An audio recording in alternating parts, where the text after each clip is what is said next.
This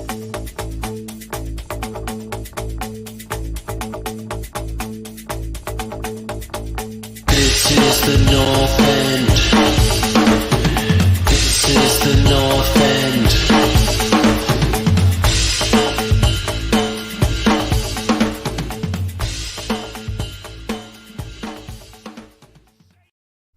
Welcome to the North End podcast, where three Canadians and an Englishman talk about English soccer. On this week's episode, Jack Grealish goes to Manchester City. We have some special guests with us today, some Villa fans and a City fan. We're gonna get into the details of this transfer, the love and hatred for it, and of course, we're gonna bring in the usual suspects, and then we'll get to our guests shortly. So I just want to say hello to Luke, who is a Villa fan. Luke, you don't seem as depressed as you might be in these typical situations. How you are mean you, the fact that I'm in Birmingham? You don't seem as depressed. Well, as no, you I meant the being fact in that you England. lost you're the biggest player of your club. I mean that's typically a sad day for most people, but you don't seem too sad about it. That's because he's not the biggest player at the club. Emiliano Martinez just won the Copa, so our goalkeeper's the biggest. So fuck Grealish. I'm already over him. He's dead to me. Moving on. Do you know what, Brian? Because it's a transition, and I know we're going to get into it, so I won't talk too much now because Paul will have a go at us, and he always has a go at us. So let's see. That's what Paul does, Speaking of Paul, Paul, how are you, brother? You doing Fucking okay? Brett's already in the chat. I'm great, man. I don't know what to tell you. Canada beat the U.S. in women's soccer in the Olympics, and I'm gonna dine out on that until the season starts. And then the sweet response of watching other teams panic as their best player goes to somebody else. I always feel like pretty happy about that because it's not my club. I can just kind of watch the drama from the outside. But having said that, having known enough of the Aston Villa guys in Toronto, I am also feeling little pangs of remorse. You like us. You like Villa. You have a soft spot. I like Brett. It's a difference. There's a difference. So like I don't know how I feel about it. I'm a little bit upside down. Like anybody but Man City is all I can say. It's like that's the thing I'm still kind of getting my head around. Is like, what does this mean for the league and whatever. Yeah, I think that's the biggest issue. Let's get straight to it. We have all three of our extra Villa supporters. It's going to be Villa heavy for the first beginning of this show. I'm going to bring in first the one and only Christian Jack. You've seen him on the telly before, Christian. Welcome to the show. How are you today, sir? You've had a lot to report on. How are you feeling about the transfer so far? Thank you for having me on. It's a pleasure. Great to see you, my friend Luke. Good to be on with you. Great to see everybody. Yeah, I got my cup of tea as well ready for you as well. So good lad. I almost put it in my Aston Villa mug that had my shirt on the back next to Stilian Petrov, Gabby Agbonlahor, and Darren Bent. But I thought I was going back a little bit too far. But we've had KJ doing name dropping already. We've had name dropping and showing his age at the same time. It's just like the kind of I'm not name dropping. It's just the kind of mug that any fan could have bought. Remember, I mean, just like the name, like. But I'm doing it as a reminder that there have been far worse times as Villa supporters than today. That's fair. And by doing so, he automatically established himself as an Aston Villa supporter because nobody else has that mug. We've clarified what's going on right now. All right, so I'm going to bring in the next fellas as well. The one and only Mr. Brett Bates. How are you, sir? Welcome to the show. Good to have you. Brett, get better. Brett, look at it. Those eyes. He's been crying. You can tell. Smiling. Yeah, still smiling. Still feeling good. I'm crying with every single one of my £100 million. Why are those ads so sad? So sad, those eyes. I don't see Simon on camera yet, so we'll wait to bring him in, and I'll just sort of ask you guys a couple of questions, and we'll get Simon on to ask the same questions. I want to ask you, Brett. I'll start with you first. How are you feeling about losing Jack Grealish, just in general? Like, is it like not based on what he's been replaced by, because I think the replacements are another conversation, which we'll get into. But he's one of your own. He's come through the academy. He's an important player. Has been the most important player for Villa for some time. What are your thoughts, and how do you feel about losing him? I mean, my jerk reaction is obviously frustration, annoyance, upset, heartbreak, all of the above. Yeah, it hurts. He's been with us since he was 6 years old. I mean, he's Villa 3. He's one of us. He had a season ticket in the Holt End. So that side of it, that was what we clung on to and we loved so much. We've never had a player like Jack. Never. No one's ever had the background. We're not even mentioning the skill. He's an incredible player. The best player I've seen in the Villa shirt probably ever. So yeah, annoyed, very annoyed. But what can you say? Like, there's a whole other story to be had about where he's gone, why he's gone there. I don't think it's for the right reasons, but yeah, we'll get into that, Brett, because that is part of the questions that we're going to ask. And I want to go to you, Christian. Your thoughts on this, and how did you feel when you sort of realized this was actually happening, and you were going to lose arguably the best player your club's had in some time? Yeah, I mean, for me, it's been inevitable for a while. I think, I would have been really shocked if they got through this summer process and the season would have started with them starting again. I go back to the time when they were in the championship and they didn't come up, and it seemed like that was his last game. And then they came up and played one season in the Premier League, and then that was his last game. And so we've had this ongoing saga lasting for seemingly 3 seasons. And this was a player that was, they already clapped the Villa fans in the championship and was gone. And we were losing him for about 35 million to Tottenham, and it was like that was tough to stomach. Okay, so Jack, Christian, just to interrupt quickly here, I am a Spurs supporter, and I can't believe that a player that we only needed to pay £7 million more for, in that transfer window, is now gone for 100 million. Well, this is it. Levy's a genius, right? That's fantastic stuff. Well, and no disrespect to Spurs, but like to lose him to a Spurs or to a Man City the way they are right now is very different. Do you know what I mean? And 35 million to 100 million is very different as well. So, I guess for me is, I'm not as emotional about it as Brett. I can understand why Brett is completely. But I just, for me, it's been inevitable for a while. I think it's I understand why many people think it's difficult, but I also think it's a fantastic day for the club to get that amount of money for that player. It's a British record, a tremendous amount of money. The club who did this negotiation deserve all the credit they're getting in the world, because they did it in a business way. They got exactly what they needed from a player who we've since found out wanted to leave.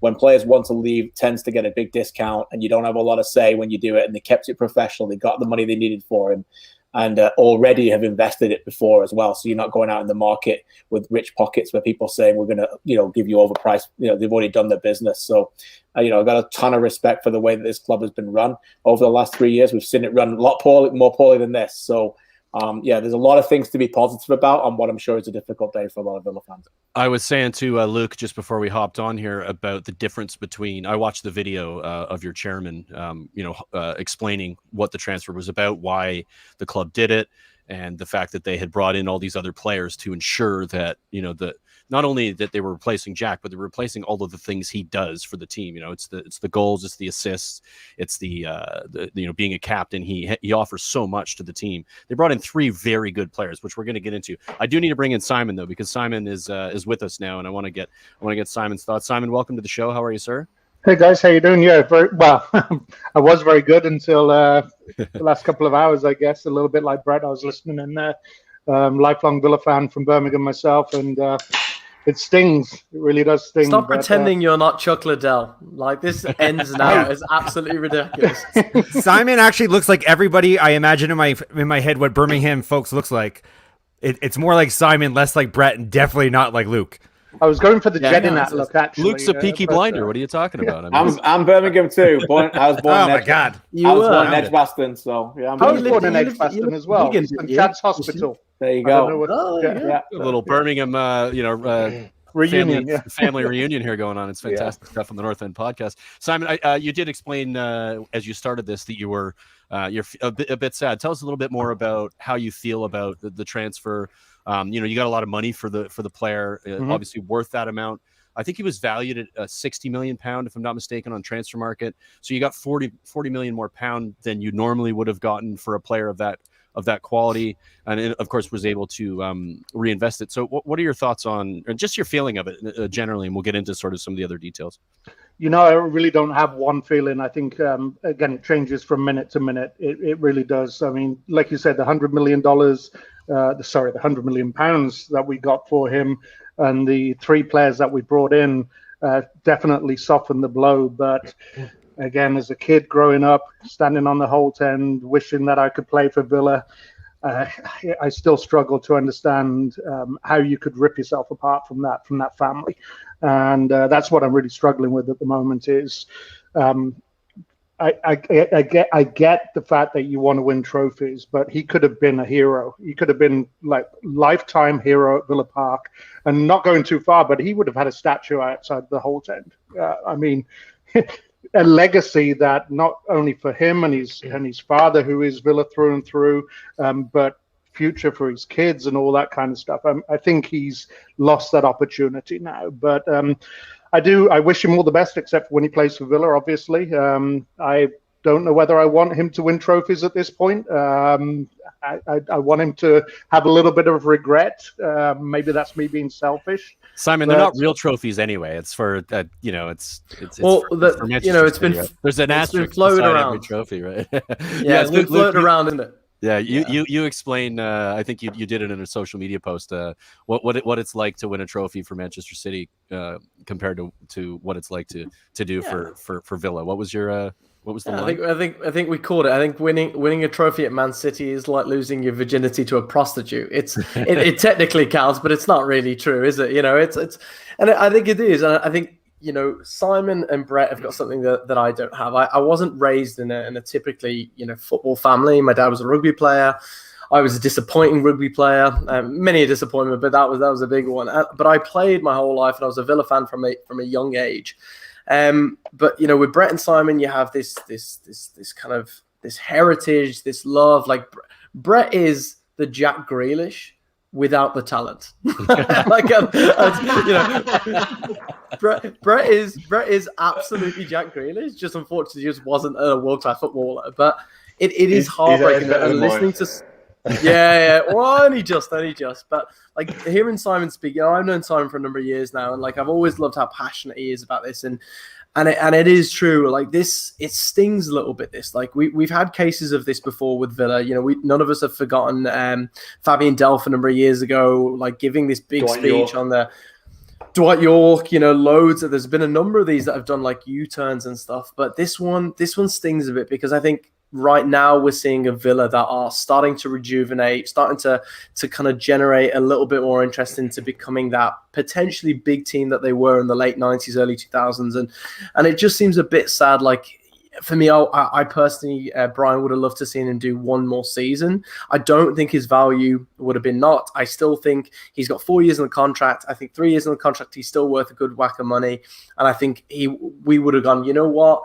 We ended up 12th, 13th. It's not enough for you. We get it. Off you go. Our blessing and everything. Whereas, as Simon says, like if you'd just done a bit more, and the players, I'm sure Brian, you'll get into it, but like the players we brought in, the names that have been linked, it's an exciting time and it's a really exciting squad now. So, that is what I wanted to get into, Luke, and I want to get everybody's opinion on this. Simi is waiting in the background. He's going to listen to us talk about this, and then of course we're going to bring him in, and everybody's going to put a bunch of hatred on him, which will be a ton of fun. So, Simi, I appreciate your patience there, fella. For anybody who's wondering, Simi is a Man City guy. He's like one of the leaders of the Man City Toronto. I'm going to introduce them. They'll know that when we get there. He's not just a guy we want to bring on so you guys can all get mad at him for no reason. So, Christian, I'll start with you on this. What does this mean for Villa, just in a general sense, when we talk about this transfer, and what does it mean for the team on the pitch more than anything? Not necessarily the club itself, but what does it mean for the team? How are they going to play? They got new players coming in. What are your thoughts on, and what do you expect to see from Villa this season? Well, I think we'll be better. I think we'll be a better team next season. I think for me, the squad is rejuvenized. It's younger. And I know Ings has come in and he's at that age, but it takes the pressure off Watkins. I like Watkins who can play out wide. For me, it's all about succession plans. And I think that, I understand Simon and Brett and Luke's take about losing a player like this. But, I look at pyramids in football and I see, where if you're a Manchester United fan and you, first of all, why? But if you're a Manchester United fan and then you lose a player to a Barcelona or Real Madrid, I think you can stomach it. And that because they're above you in the pyramid. And, for me, I grew up, Manchester City were always lower than Villa at that point in that pyramid. So they've come Blue on. Moon. Good luck to them. But, I honestly would say this, and people would say that they wouldn't believe me, but I would never want to be like that anyway. I don't want to support a club like that. So I'm happy to be supporting of this club, and best wishes for him. But for me, I think Villa have got in people like Perslow, Langer, who are running this club in a very sensible way.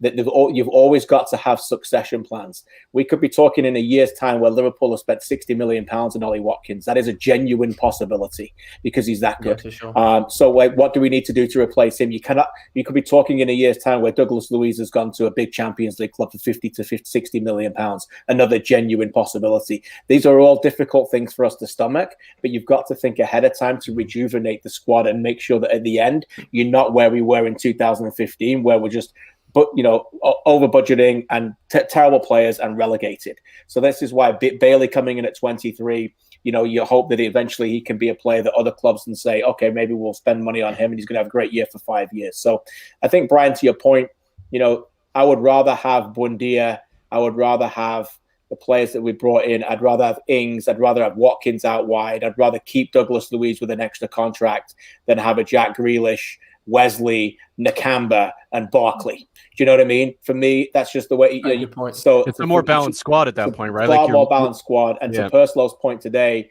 the over-reliance on Grealish was evident during the time he didn't play last season. I think they got 13 points in the 14 games. And people would say, okay, take Grealish out of the team. You only got 13 points in 14 games. You're a relegation-threatened team. Now you've got rid of him. Well, no, because that really just heightened the need to replace him with better players around him because Barkley was useless. So we needed to get rid of players and bring in players that are going to be consistent for us. So I'm encouraged. I am. It's sad. It's time for him to go. I understand it. Good luck to him. But I think as a club, it's a good day for us to get that amount of money. And I think that we're going forward in a good direction. I've always, if you guys don't mind. Go ahead, Paul. So for a long time, I've always said Grealish is going to have to get sold from Aston Villa. It just has to happen. I'm like a more practical guy, and I feel like you're probably like-minded in that way. A lot of Aston Villa fans maybe had the passion over the practical sense of what they really are and where they need to go. But for me, it's like this is how Leicester City became a regular in the Premier League, which is almost mission one, become a regular entity in the Premier League and then build to a really good team that will change from year to year. But once you start getting financially stable, you can kind of pick your own fate. You're less reliant on like gambling, like maybe what a Sunderland once upon would have done, maybe holding on to players too long, like a Tottenham maybe have done, or jury's still out on that front. But I like this move. No, it isn't. It's absolutely true. I like this move because I feel like this is going to make Aston Villa what I've always wanted, a regular like top 8 club in the Premier League. Maybe not next season, but for like years to come. This feels like the foundation that you need to build from, where you are going to have to continue selling and developing players. You're not a Man City or a Man United, but that's a great outcome from where Aston Villa were 5 years ago. Like this is great news. This is like, if you look at it as a whole. The only difference with Leicester, though, sorry to interject here, but they actually won the league before they started selling their stars. And that's a big draw for players, right? I mean, we finished 11th last year, and without Jack there, that does hinder our ability to get some big names in. I know we've got £100 million, and that speaks volumes, right? But we're probably going to have to overpay for players to come because we're not Leicester. We haven't won the league yet. We haven't won anything recently, right? So we don't have that cachet. We don't have that trophy cabinet or recent history of trophies to draw people to Villa. I do think it's similar to Leicester, but I think that's the big difference between us and Leicester. They won the league before they started. I imagine big players. Big players are not really.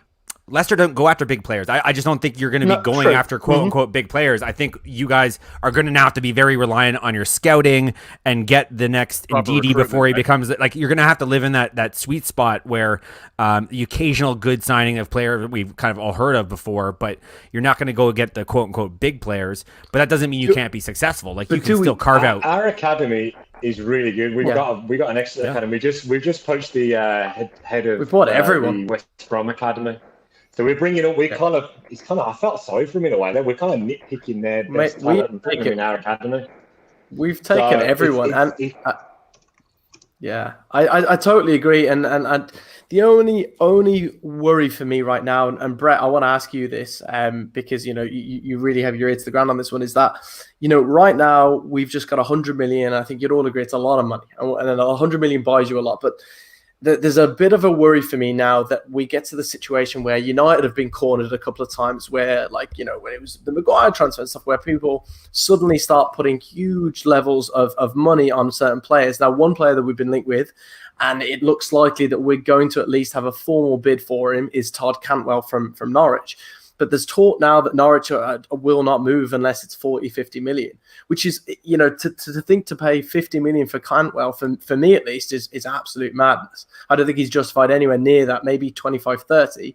But is that a worry now with the season so close, with us maybe wanting one or two more players to fill? Like, are people just going to look at Villa and go, well, we know you just got 100 million? And everyone's going to put 25%. Can I interject here a little bit, Luke? Yeah, Brian. I think that the three players that you brought in, Buendia, Danny Ings, and what was the other lad's name?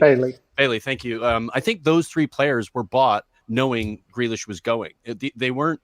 They've already dealt with the 100 million. The 100 million that was going to be spent. Yeah, Ings wasn't allowed to say that tell his family that he was coming to. It's been spent. Like, they spent the 100 million on those three players, and so you're not really probably for the rest of the transfer window going to spend a ton of money on anybody anyway. So it's basically accounted for. I don't know if you guys agree. Right, Brian. Well, I'm guessing. I don't know. You're absolutely right, Chris. Well, guys, if you listen to your chairman's announcement, he literally says that in his announcement in the 4-minute video or 5-minute video. If you watch it, he says, "We brought in these players. We had a feeling this was going to happen. We had $100 million buyout clause in the contract, which they decided to trigger. So that 100 million, they knew where they're going to trigger it. Okay, they're going to trigger it. Let's go out and buy the players we need to replace them." And he said specifically in the positions that he needed to do it in, which is exactly what happened. So I can't. But to Luke's point, right? It would be foolish of him to say we've got £100 million pounds in our pockets now, and we're going to go out and buy some more players. I think you'll be surprised. I think we'll get at least another 1 or 2 players in. Yeah, Simon, I think we will as well. You won't get 1 or 2, but I don't think that the 100 million is going to affect those purchases. They're going to be specific to parts of the pitch where you need to have depth or something like that. It's not going to be let's go out and spend another 50 million on a big player. I just don't see that being the case. I think, like, essentially the worry is that you're driving up to market in a limo and everybody sees you coming and they're ready to fleece you, like a Man United, where everybody know the pockets are deep, so they tax on. I wouldn't worry about that. I wouldn't worry about it. The thing is, I wouldn't. Not for Aston Villa. For me, sorry, Brett, when you get the 100 million, it gives you the ability to go out there and get whoever you want. So if Cantwell's 40 and he should be, and someone else wants to pay 25, if you generally think he's the right player, as I said before, you could be selling him in 3 years for 100 million to Man City as well. But you won't, though, KJ. There's no way you can generally believe. There's no way that Cantwell becomes a 100 million player. I didn't think Jack Grealish would be a £100 million player 3 years ago. No way. Yeah. Okay. Fair point. Right? Yeah. This is the thing that I think we need to also take note of. Is I think it's important we don't become a selling club. Obviously, the next few years, I understand we have to fight and build our way up the staircase, so to speak. But there has to be a point where we buying players or even loaning players to get the Champions League or to get even the Europa, which is more realistic, and stop that endless cycle, which, let's be honest, we've been on for 20 years. Absolutely. It's not healthy. I mean, or the alternative view is we double the buyout clause, because obviously Man City don't care about what the value is, right? So we'll see about that if they end up buying Kane as well in this. Yeah, right. Another 150 mil. Guys, £100 million for Jack. That is crazy money, really. That's like, I'm sorry, I love Jack. £100 million. That's a lot of money. That is silly money. So if City are willing to spend it, we can replace Jack's figures, his stats, with, as you said, Christian Perslow, the CEO, with 3 other good players, gives us more depth. I'm not convinced we're going to bring anyone else in, to be honest, because, as you said, people are going to know that we have this £100 million. However, people in football have a very short memory. This time next year, the slate's been washed. Everyone's forgot about Jack. We're thinking about this season just gone. So you never know. That could be the next step I'm talking about, where we do get another player, another name. Who knows? It's an interesting game. Sure. Drama, guys, twists and turns. It's time to bring in. It's time to bring in a Man City. Is it though? Supporter. I think it's all been really nice. It's been quite enjoyable. Semi's in the background here. He's been listening to the stream so far. I want to welcome Ross Simner. Ross, welcome to the podcast. Good to see you, fellas. Yes, it's time to bring me in. Yeah, what a horrible face he has. KJ, how you doing? Even got a proper beard. What's up, Ross? Great to see you, mate. You too, buddy. Miss doing our charity things, my friend. I know. We'll be back. We'll be back in no time. Next one round, right? So looking forward to it, mate. Yeah, boys. I've been sitting here. You've been listening. I've been sitting here listening and watching. So I don't understand why you guys are some of you are so upset with this. Ross, I'd be popping bottles right now. Yeah, champagne with all the money, right? I want to, and you're used to that, but I just want to quickly ask you, what does this mean for you for City? Like from a City perspective, what does Grealish add to this Manchester City squad? You've got so many forward players in that left-handed position, players you can play across that 3 if it's a 4-3-3 with a false 9. You've got enough players. Like why are you buying Jack Grealish? And does that mean you're likely going to see some of those players like Bernardo Silva leave, maybe Sterling leave? What are your thoughts on him coming in, and what does it mean for the squad at City? Yeah, good. I think we're just seeing like the beginning of this, a lot of it happening. I mean, as of today, Sheiky's heading over to pick up Messi, right? So give Jack the number 10 jersey, and then he's going to hand it over to Leo. But I do think, I think that's a big part of it. Obviously, with Kane, we don't know about that yet. We're not. Adding. Do you think one that'll or two happen players to me? Like just really quickly, do you realistically believe the you're going to money stick for it? And I 130 think million it's down like for? they've got it. Wait, the team owned by a nation state has the money for it? Are you sure about that? Well, listen, we got the Community Shield. Who never get punished. We're very for good anything. at defending Community Shield. So, and the Carabao Cup, right? So, no, it's listen. We're spending a lot on a few players, but you're not redeveloping a lot of your whole team. So I could potentially see Bernardo. Unfortunately, I think he's great. I think Jesus could be on his way out, depending on what we get for him. But the money that we've made money this year. We've made money on our successes. We've sold some academy players. You're up 230 million pounds. You're going to spend 300 million pounds. So I get it from a lot of your perspective because you think that like 100 million, and it is a lot. But I think he's going to fit in well. I feel like that I would love to see him step in, and I know he could be mentored or looks up to that Kev De Bruyne and that partnership. I would be really excited to see that, as Dav Silva kind of brought in Kev that way and the way he can deliver the ball. But he also can go in so many different areas, right? Like if you got Foden up the left side of Raz or someone, but if Jack wants to play for that spot too, maybe a false 9, who knows what Pep's got in plan. Did you just really quickly there? One of the comments we've had in the chat from Steve. Steve reckons that according to the rumors that City have agreed to pay Jack $369,000 a week. Is that? Do you think that's right? Do we that seems insane? It used to go a long way. It used to go a long way in Manchester, right? Yeah, you can buy Manchester for $360,000. Well, look, we've also saved. I mean, a lot of people forget too. We've saved on Kuhn's wages this year as well. I know he went on free, but that's a big wage chunk to save on. So I think Jack's a grown big boy, and we'll be able to put some of it away. But if anything, you think it's a bargain. How much of these rumors can you actually believe, right? I mean, I was reading today that Villa actually offered more than City from a wage perspective, but Jack wasn't. That wasn't Jack's motivator. No, Jack's motivator, as KJ says, yes, okay. So if you got, I remember. I mean, listen, and I get it as a Villa fan, as a younger City fan, like when we lost Sean Wright Phillips, I was gutted. I was like, oh my God, Sweepy's gone. Like fuck the. I loved him. I love Sean. Yeah, we all did. They went to Chelsea, right? And it was shit. You felt like shit. That was the most, I think, for a long time, and even after that, City's being cursed about just losing money on players. Sean Wright Phillips, one of the only ones I can remember actually making money off when we were younger. And that feeling of like a player that you grew up watching, all that stuff, but you've made out so well. This feels a lot like the guy stole your girlfriend and then he's got his arm around you while he's holding your girlfriend's hand going, it's okay, man, I've been there before. I've lost girls myself. And then he drive off in your Corvette, you fucking... Doesn't feel like that to me, mate. I don't like everything you're doing. Semi, I got guys. The difference is Go ahead, Brett. The difference is for me, I know you're talking about Sean Wright-Phillips, but was Sean Wright-Phillips a City born and bred? No, he's probably raised in London. Yeah. Adopted him. Yeah, but we got like that's the connection that we have to. Yeah, it's the same. Like in a few years, if we lost Foden, but you're right. It's just because he brought you up. He had that, the great pitch invasion comeback and all that shit. But so, guys, there's a bit of an elephant in the room here that I want to talk about, and we've got enough Villa supporters here to sort of give us a background on Jack Grealish's situation when it comes to injuries. He's had a lot of problems, right? So let's talk about this for a second, and I want to start with you, Simi. Is this when you see him coming in, and we saw what happened to him last season? We saw how Villa played without him, the difference he made in that team. He has an injury issue, like a serious one. Playing $100 million for a player who clearly doesn't like to wear shin pads properly for whatever reason.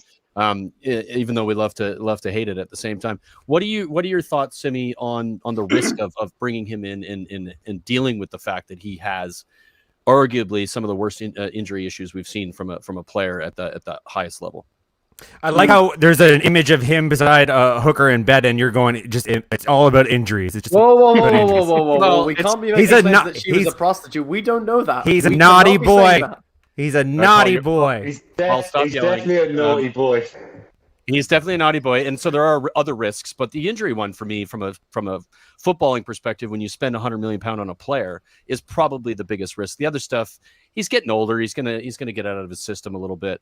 But if you're but Pep's only going to play him half the time anyway. I mean, I was just going to say he's going to get. I mean, with rotation, right? And I don't want to say it like game management stuff, but when you have depth like that, you can manage your games a bit better. It's not like a lot of other leagues where you're playing for those 1 or 2 games in Spain or in France and shit. They spent $100 million to win the Carling Cup again.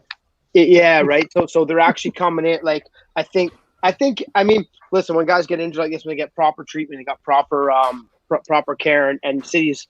I think most clubs have it pretty figured out now. But you hope that the injuries, if he passes a proper medical, which is pretty intense, I think that. That could be good. It could be strong. He could be stronger out of that, right? So it's same thing with Harry Kane and right? Simi, this is my take on this is he missed 30% of the games last season with a mystery injury that started off small and for some reason didn't heal. He gets fouled more than anybody else in the league, and guys who get fouled in the Premier League tend to get knocks increasingly. That's with Villa. I actually think he has the ball half. And I think Villa, right? But my bigger concern is with City. Yeah, and honestly, my bigger concern is I think he probably can avoid all that at City, but now that he's the world's most expensive English transfer and the entire world will be watching this lad, I think I worry more about how he fits in with his behavior. Because, I mean, silly things like going out and partying during a pandemic and then crashing a car the next morning and being photographed. Okay, cool. If you're a local boy in Aston Villa, maybe. But now if he does that stuff as a £100 million player, the English press are going to have a field day with this guy. There's a whole new expectation on pressure on this kid that he's had it when he was younger and he kind of crumbled a little bit because of it. I think he's had this security blanket and bubble of Aston Villa and all the supporters and the club. And I that's where my question mark is. Does he ladder up to the behavior required of somebody who's now going to be on the limelight of £100 million transfer? What are you talking about? And this playing is for the team champions. that had Balotelli. Yeah, exactly. You know what? Didn't work out though. Listen, he didn't work out. You didn't name a great. Right? You named a failure. Yeah, right. But if you know what? There's no question. One at a time, guys. One at a time, please. Yeah, he's not going to be. I don't think he's going to be. I mean, the next thing up, whoever the next big signing is, there's a bunch of them to still go yet, will be the next one up in the British media, right? Jack Grealish, yeah, he looks good. He's got nice hair. Luke, thank you. Good, nice haircut. But I don't think he's going to be like. There's so many people to cover there. I think he's going to just mold into that team really well, and I don't think he's going to be too out in the spotlight too much for anything he does. I think he's going to hopefully get Pep gets the whole team morale, the team idea and stuff gets a hold of him, and he's up for not playing, starting every game, and having. He's going to have to get used to not running at everyone, but he's got that pace and he's got that skill to get there. So and honestly, this might be more of a question of the Aston Villa guys because you're buying this package with all that behavior. They know that behavior, so if they're not concerned, maybe that's what you need to hear. But for me, I mean, that was when he was linked to Man United. I was always concerned about his behavior more than probably anything else. Well, he's You going to guys? grow up. There's no question about that. He costs £100 million.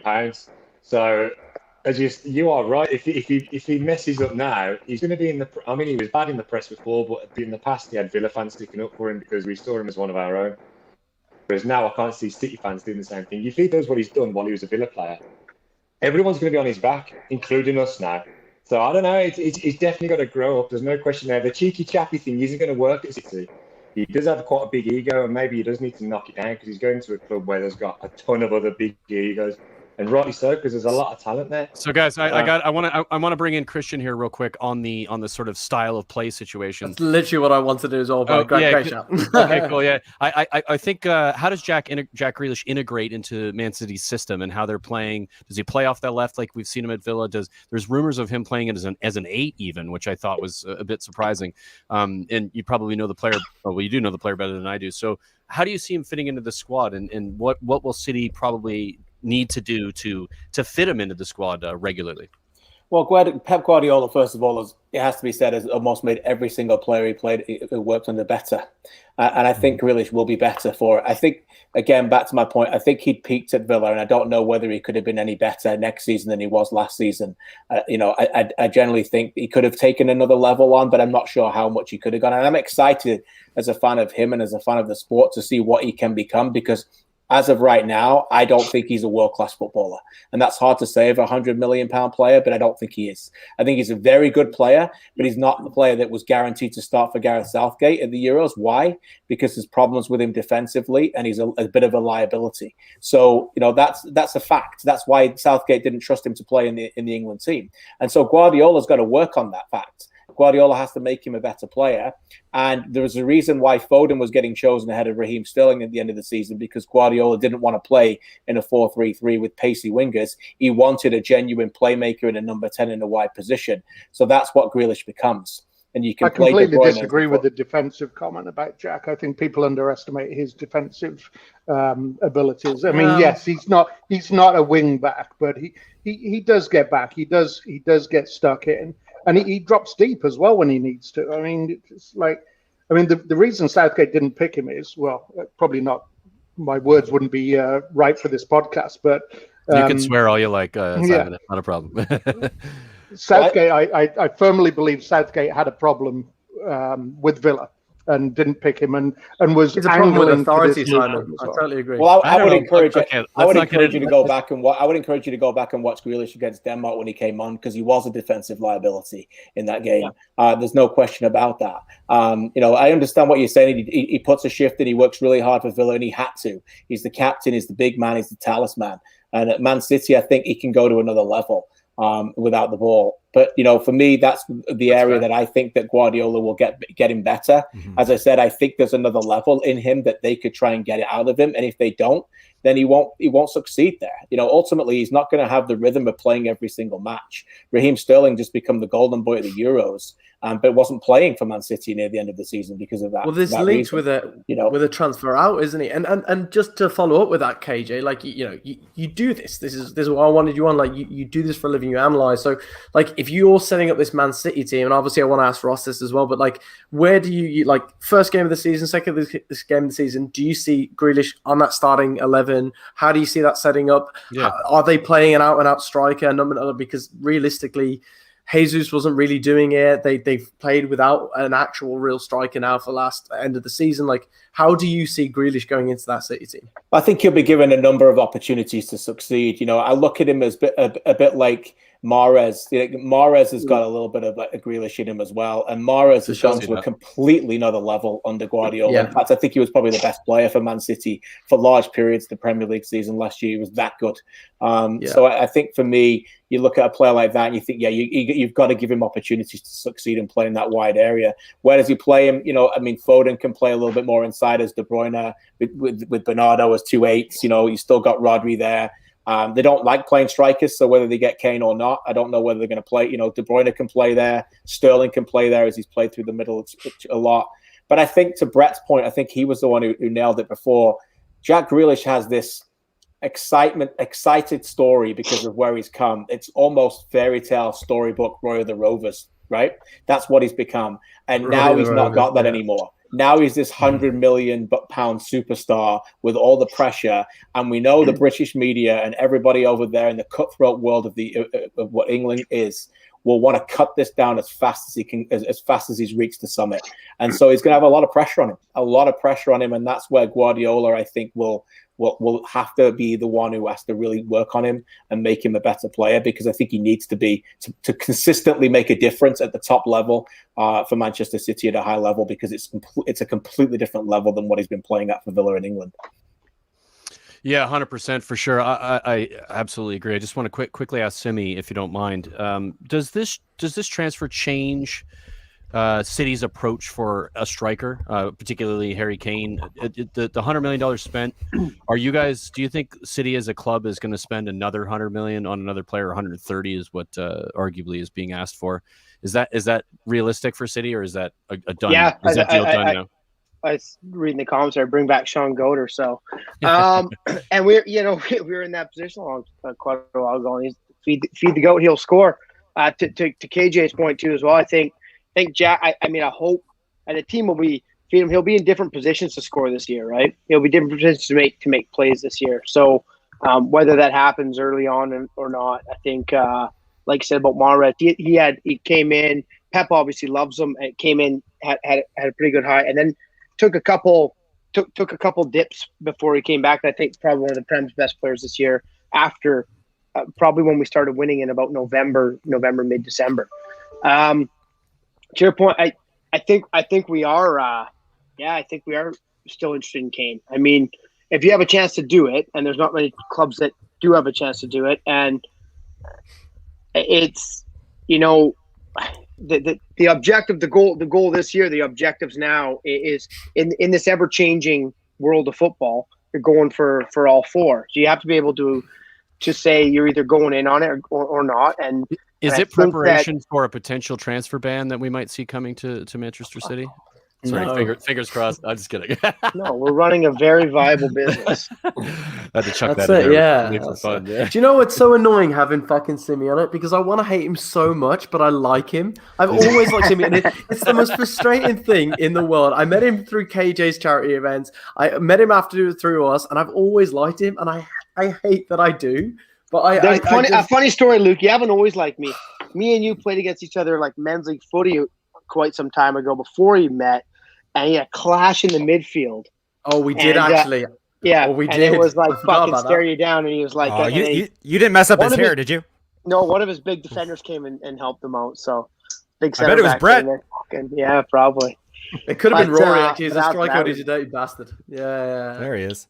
That's Simi, I got a question for you based on today's news. Then, with Man City, as you said, they don't necessarily play with a regular 9, like a big body 9. With the news today that Barcelona may be not re-signing Messi, and there's been a lot of talk about you can't get Messi but Messi's on a free. He's just a huge contract. Wages, Is that a possibility that it's Jack Grealish and then Messi on a free with a huge? like we're saying, $100 million. Intro him with the number 10 shirt and give it over. But I think we got to admit, if Messi is going to be or arguably is one of the greatest, and I'd love to get KJ's take on this. Like the idea that you got to play in the Prem to prove that a little bit. There's got to be a smidge of that. And if he's going to, this will be the year to do it. I think he's got the manager, he's got the supporting cast, he's got quite a bit of club rotation. So I hope that's the case. I can't see it. I'll be shocked. Christian, KJ, do you think that's a thing? Do you think Messi comes to City? I don't know how Manchester City can make it work. I mean, I just don't know. They can loan Grealish back to Villa for a season. That'll work.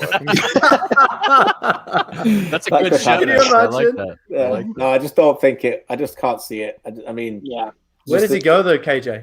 Does he go? What's your betting odds, KJ, for where he lands? If Who's got 100 million burning in their pocket? Let's think about that. If I was to say where would Messi play next season right now, and I had $1, I'm not a betting man, I would say Barcelona. And this is all again a lot of nonsense and politics as they try and get La Liga to bend over. And they've done it before. That is what it looks like, isn't it? It's other than that, there's only one horse in the race, and they play in Paris. PSG. So, I think that's the only. I just can't see how City would afford someone else to just even. I mean, I know financial fair play has been relaxed, but it's been relaxed. It hasn't been completely got relaxed. Are you joking? Mate, I've met people with poppers who've got less relaxing going on than fucking City's FFP. It's a fucking joke. It's can we just take a minute just to talk about this? I know that we keep breezing over it. No. It's like this is a team that had a ban. This is a team that was kicked out of the Champions League. They find a way back in. Pep gives this. Oh, what are you talking about? We ain't got any money. We got no money. They spent 100 million Grealish. There's likely they're going to put in for 100. It's probably going to be bright. It won't be 140. I think it'll be 125, 130. But even that, whatever it is, it's madness. And I just do not understand how they keep getting away with this. Like, I know there's corruption. Very good lawyers. Very good. Luke, lawyers. you need a paper route, man. You need to understand how business works. Right? Like, you make this much money. Says the man who owns a business in Toronto. So if the CRA happen to listen to this, Oscar Bob's right there in Dundas. Oh boy, here we go. But sorry, Sammy, we cut you off because you were about to explain to us how shell companies work in business. Right. Is that where you? How countries own football clubs? Yeah. You can't tell me they've sold off enough of their stake to not have countries own football teams. So we don't. You can't tell me that City sell enough football shirts to make £100 million. There's no way. There's only about 6 of these in Toronto anyway, there. We've got off track here. There's only about 6 of them at the Etihad most of the games as well. All right, I got a question for both sets of fans here. Does this ensure, and I think we probably all agree that City were likely going to win the league anyways, but does the Jack Grealish coming into this team ensure City are going to win the league? Sammy, you're shaking your head, so I'm going to start with you at first. I've said this numerous times, and I think like we forget how amazing the Premiership is, and how I think we don't give it enough respect by saying you can just go and win it by buying players. You can be you can guarantee yourself maybe top 4, top 6. You can be up there, but I think you're cutting it short by being the absolute best league in the world. And we could absolutely go to Villa. We could go to fucking Spurs on opening game. Bolton in the FA Cup. Doesn't matter where you are, but it could be. No, we won't do that. But so it's gonna be fun. You'll be fine. It is a very, very difficult. Last year we started the year off. It was like, man, we'll be lucky to make Champs League, and we put a big season together, big string together. But it's the best reason in the world, or best thing in the world for a reason. And I think that we have to really like understand that you're Jack Grealish, if you're a Man City player, if you're playing anyone any given week, that's pretty difficult to play. So has it helped? Like, has it put us in a better position? I obviously do think that, because I think he's going to be a great player, but I don't think it's nothing is a check mark. I just want to chuck in an idea here. And I don't know the specifics on this, but I'm guessing if you look at the teams that have won the Premier League in the last 10 years, that Chelsea and Man City are probably heavily have won the league based on the amount of money they spend. So, but I want to, Paul, I want to go to you on this, on your thoughts on this. What, I think we all picked City last year to win the league, despite what we saw happen at the beginning of the season and them not come out the way we would expect. But it eventually got it together, and Pep showed that he can play in a different way, because we always thought it was Pep's only going to play one way. Does Jack Grealish do the same thing that happened last season when we did our predictions? Do you think City are going to win the league? I do think Chelsea are a different animal this season too. But what are your thoughts on Grealish and the effect it'll have on Man City's season? I kind of liked City's chances to win this year anyways before this. I think the window is still going to let other teams catch up. Like Chelsea, for example, I think if they're going to land a striker, then the answer changes. I don't see this as being all right, well, now they're automatically going to win, because Jack's a really good player, but you don't know how he's going to bed into this Man City team. You don't know when he'll bed into this Man City team. KJ talked about his defense. Pep has these guys running to retrieve every ball that's lost. Like, there's a certain discipline in an attack like Wolves that you have to learn how to do that. So I don't think it's an immediate, we're going to just give them the title. Last year they kind of resorted to like a plan B version of Man City, and there were players that seemed like they lost maybe what they were before, like a Sterling. So I think it's an improvement for sure. He's a great player. But I do know that other clubs around that top 4 race are going to get better as well. So I don't see it as being like a just give them the title right away situation. Like Liverpool, for me, with 1 or 2 signings this offseason and a healthy defense. Konate coming in was huge, right? Like Konate, but get like, just get anybody who was breaking legs all last season. Like every second game, somebody went Somewhat down. healthy, yeah. Yeah, like they are better than maybe people are remembering that they are. And Man United got better, and Chelsea again. If this Lukaku rumor is true, I put them almost on par with Man City. So I think it's going to be a really great and exciting season for this, and I do think that this is going to be a big improvement for Man City. However, if they go out and get Harry Kane, give them the title right away. I will say that, right? Like I just feel very comfortable saying if they go get Man City get Harry Kane as well as Jack Grealish, and that's their improvement, and they lose a Gabriel Jesus or a Silva, they're so much better than anybody else on paper that I feel really comfortable saying I would put all my money on them to win. Yeah. Do you think if Guardiola does sign Harry Kane and they don't win the league, do you think his job could be... Oh, I would love that, Brett. I would love that. What a sweet thought. No, I don't want that because I don't want Kane to leave. But yeah, that is a good show. If he got exposed as a guy who couldn't win with the greatest squad ever assembled, that would be so nice, Brett. Not even the league. I mean, don't the think so. Champions League is what they want, right? If they don't win Simon, the I was going to ask Champions you about League, that. Like, it's more than just the league for City, right? Yeah. It's they've won the league enough times, last season as well. But is it though?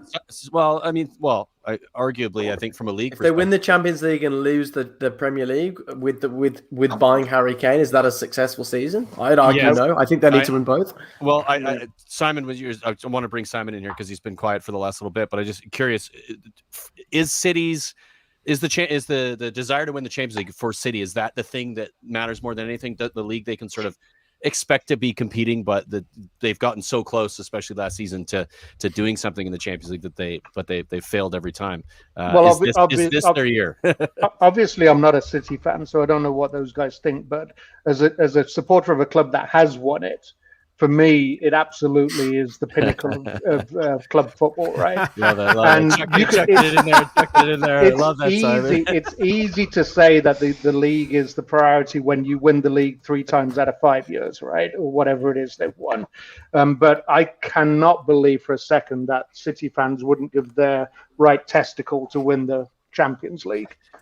Yeah, isn't there Simi, I want to quickly ask you this, and I want to go to KJ's thoughts on this as well. But there's been this sort of idea that City fans don't care about the Champions League because they've never been in Europe. The sort of idea that isn't as important to them as it maybe is to some other clubs. Is that true, or is that true for you? Is that an actual? Have you experienced that with other City fans? I can tell you it was pretty disappointing this year. Yeah. It was we obviously couldn't get together because of COVID and stuff, but it's I mean, especially this year too, the way Chelsea beat us FA Cup semi and then outplayed us we tactics wise had a plan and we couldn't adapt to it, and we can talk about that for a whole other fucking thing and five up. Pep shit the bed on that. Let's be honest. They shivved you. They shivved you in the shower. So, but I think that we were full out.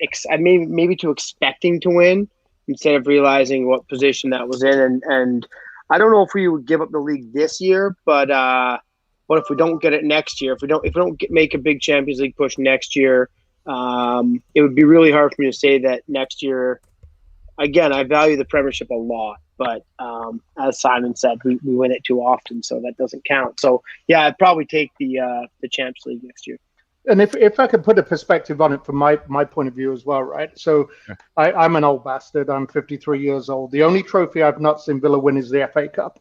If I had the choice, let's say we're in Champions League, if I had the choice this year, the FA Cup would be the cup that I'd want to win.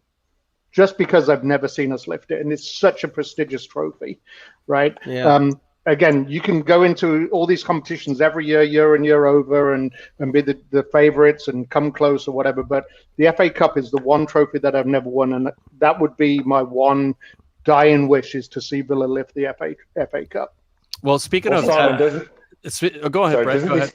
Doesn't this come back to that question what we were talking about earlier, where as if Jack was to win the FA Cup with Aston Villa, how much more it would mean to him than winning the FA Cup with City? Because to them, it's just another medal. To us, it's like that's big, and Jack doing that with us would have been one thing. Doing it at City, the value of it is bigger, right? Yeah. I get that. So on the note of aspirations of winning something, KJ, what do you think? Or what are your aspirations for Aston Villa next season? Where do you think they're going to finish with the sort of overhaul of the squad and new players coming in? What are your thoughts? Where do you expect to finish? Like, but in the top 10, do you think you guys going to get there? Yes, and if they do what Simon said they would do, I'm not going to lie, I would cry, because I'm with him with FA Cup. You know, when I was a kid at school and everybody was a Manchester United and Liverpool fan and I was the only Villa fan, we had the one thing over them and we'd won 7 times more than, and then we had the record. And then, that's been blown by us, and going back to the 2015 final and getting a ticket and going to that game, dreaming of winning that FA Cup, that for me is the one thing that, I want us to do. And why can't it? When we play when we make 6 changes for an FA Cup third round tie against a lower league team because we were saving them for the Premier League that weekend, I'm not going to lie, I might slam my phone down every year when we do that, because I'd love us to give more of a priority to the FA Cup than, if someone wants to say to me, you can make the FA Cup final and finish 13th, or you cannot make the FA Cup final and get knocked out in the third round and finish 8th, I'll say I'll take the 13th for me every single season. But to answer your question, Brian, I think, for me, it's the next step, right? It's for large parts of last season, Villa, certainly at the beginning and certainly at the end, we're in the conversation as being one of the top 8 teams in the Premier League, and why not that now? For me, it's the Big 6, which will always be the Big 6. And Christian, isn't it the Big 7 now that there's a conference league? Maybe. It's the Big 6. It's Leicester who again are not as big as Villa, but have done everything that Villa are trying to do now in terms of buy well, sell well, continue to recruit well, and then challenging them. And maybe we can blow past teams like Everton and others that continue to do the exact opposite of that and don't have an identity and continue to throw bad money at bad players and then have to rechange everything every couple of years because they're signing players at the wrong age and they're losing players they spent £50 million on for nothing, while we're doing the exact opposite to that. So I think for me there's a real continuity about the club that is important. The fact that they can stick with Dean Smith through this time is really important as well.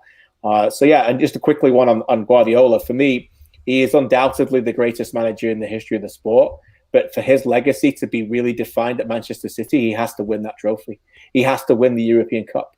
It's undoubtedly that is a major part of why he's still there. He's a man who doesn't want to stay at clubs for longer than 3, 4, 5 years. And eventually that will end in a bitter way.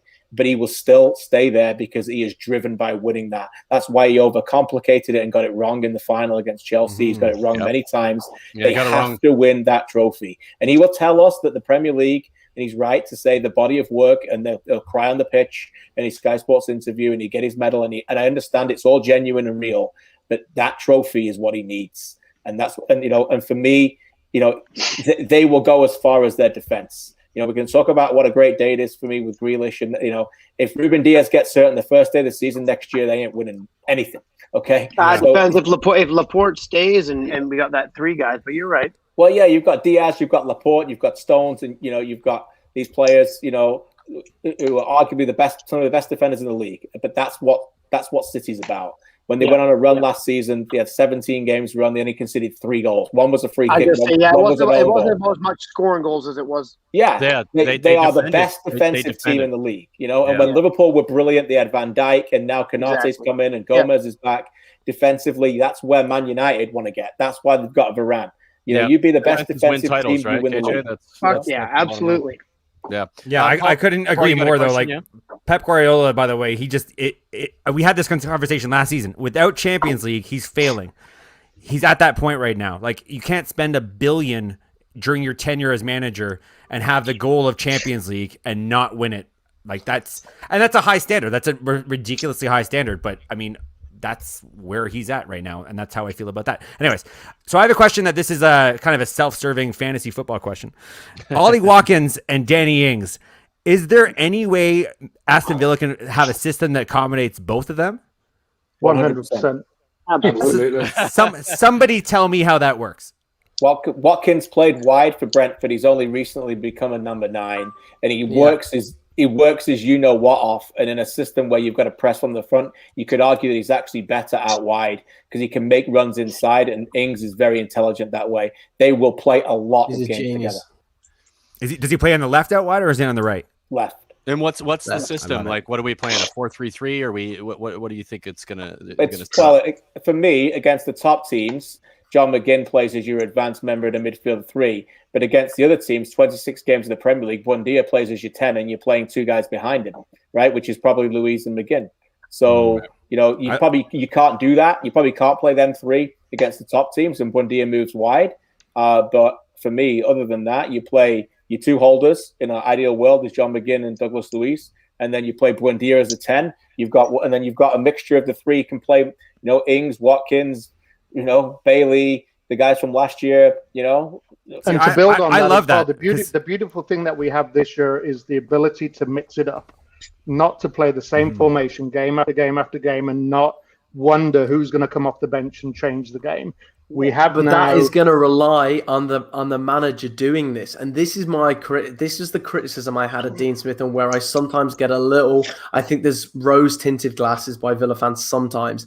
I did, and I will admit, I've often felt that Dean Smith was at times tactically inept. He didn't make changes when he needed to. Now you could argue that he didn't think he had the quality there to do so, and maybe. But if he still doesn't make the changes, if he doesn't, put the confidence in those players off the bench, you have a bigger problem, because it's all well and good having that depth and having that ability to move it around. But it's gonna put a lot on the manager now and say, right, okay, we've stuck with you.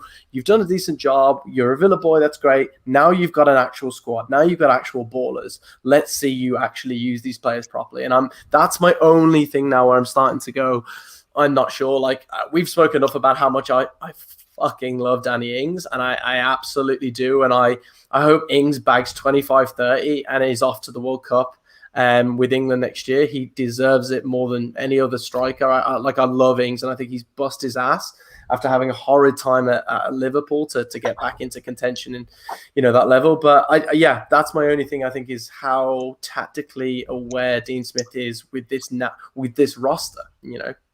Yeah, but again, the point is that he has that option now. I think last year we were limited in terms of the quality that could come off the bench. And we're still not at the same quality of the top 6, right, in terms of who they can bring on. But I posted about this on Facebook the other day. I think we have 15 solid players now who are all legitimate first-team players who can rotate in. They can all play 25, 30, 32 games a year, and we can change the formation depending on who we're playing. And we can change the formation depending on how the game's going. But to your point, Luke, it's down to Dino now and his ability to be able to use those players the best way possible.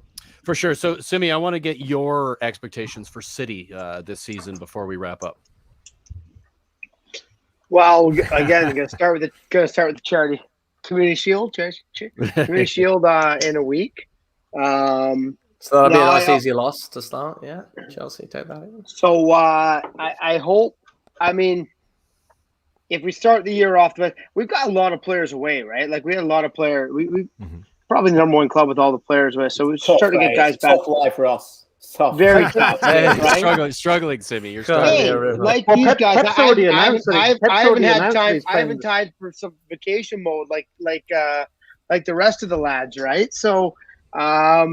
You get back. I mean, Foden will be, I think, out a bit still. That was a bit odd, like with England. I think he was on crutches that last day or whatever, and I haven't quite seen what's happening there. Honestly, like the season, it starts so quick and so soon, right?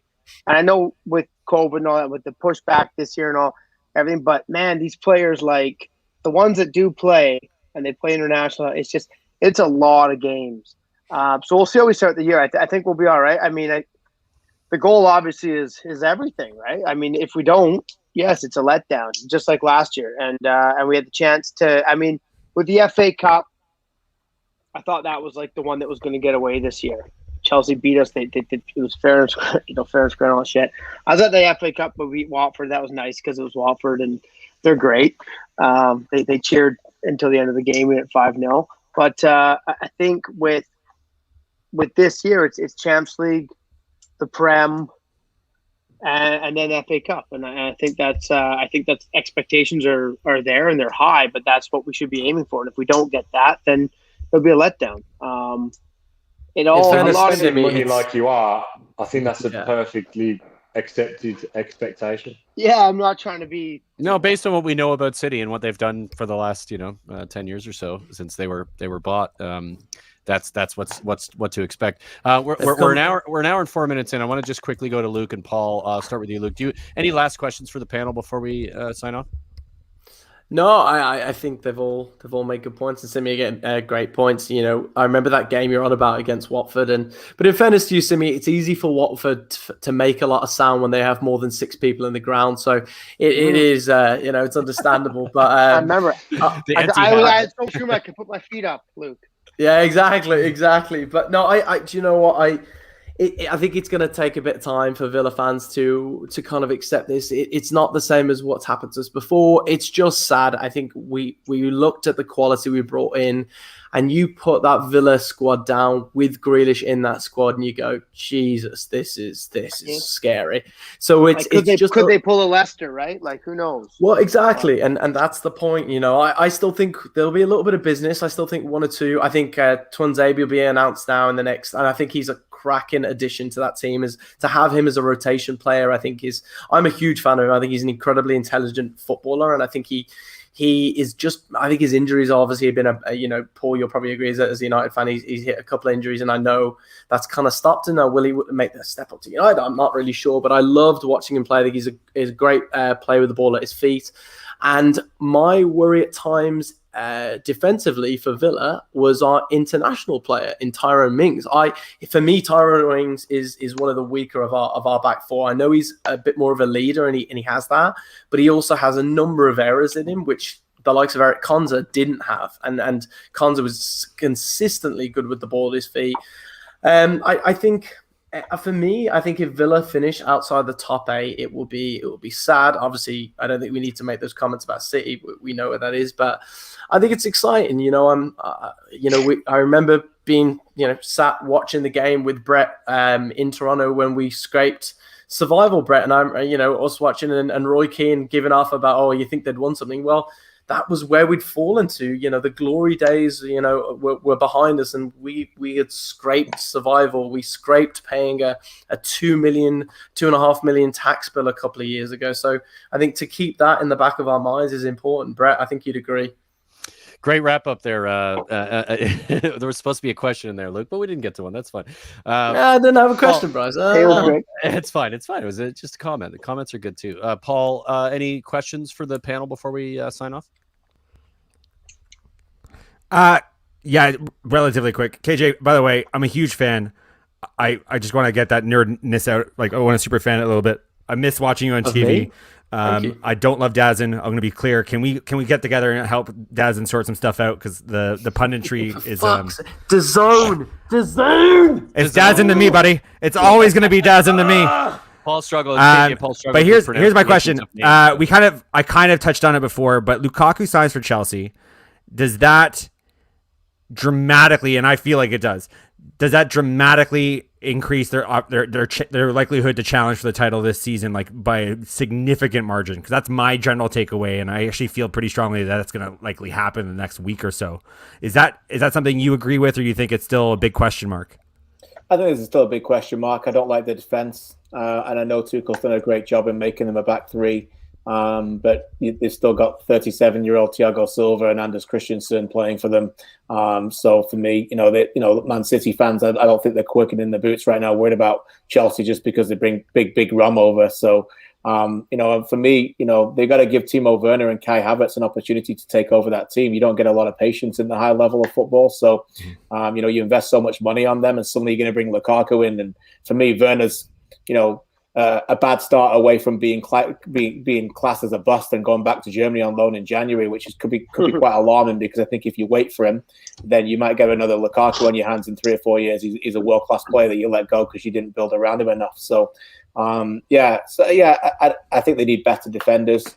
Lukaku will certainly help them be more efficient, but Yeah, I wouldn't be too worried about Chelsea at the moment if I'm Man City. For me, Chelsea don't have the ability with the defenders on their team to get to 90 points, which is what it probably takes to win a Premier League this season with Liverpool and Man City the way they're playing. So for me, they're below, they're an 80-point team max at the moment. But they may prove me wrong. But Tuchel, for me, obviously makes a bit of a difference there. But no, I appreciate the kind words, pal. It was nice to hear. It's been great joining you guys. It's funny just listening to Ross there. So talking about expectations this year and.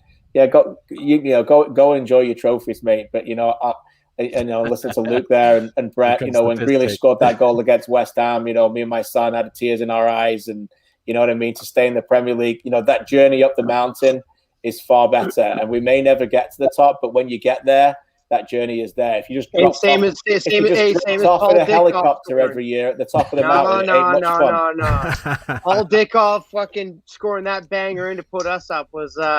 Right, it just goes in these cycles. Rough times. You have had your time, Ross. I'm not saying you've had your time, but there are many of the Man City fans who have never experienced anything like that. Yeah, we're weeding them out quickly.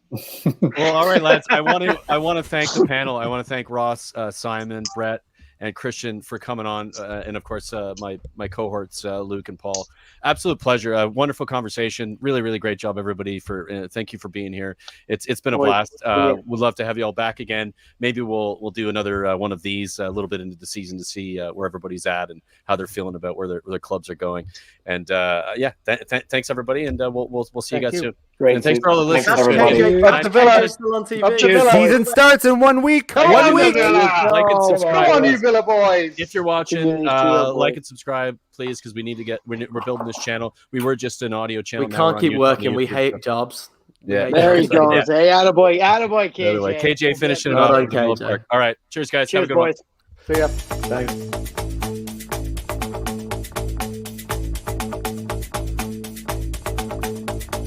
This is the North End.